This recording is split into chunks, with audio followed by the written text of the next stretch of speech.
माझ्या सर्व भगिनी आणि बंधूंनो, सर्वप्रथम आपल्या सर्वांचे मी आभार मानतो की आपण एकमताने या ठिकाणी विधिमंडळ गटाचा नेता म्हणून माझी निवड केली आणि ही निवड प्रक्रिया करण्याकरता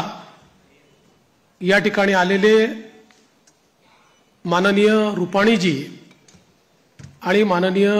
निर्मला सीतारामनजी यांचे देखील अतिशय मनापासून मी आभार मानतो।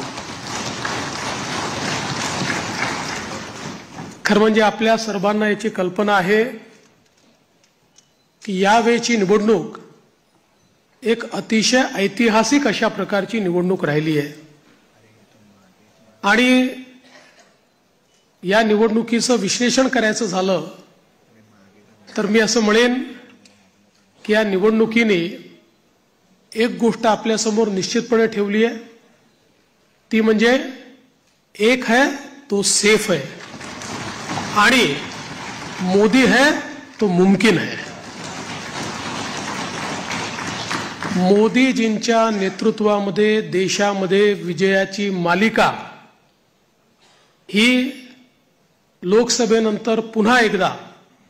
हरियाणापासून सुरू झाली आणि महाराष्ट्राने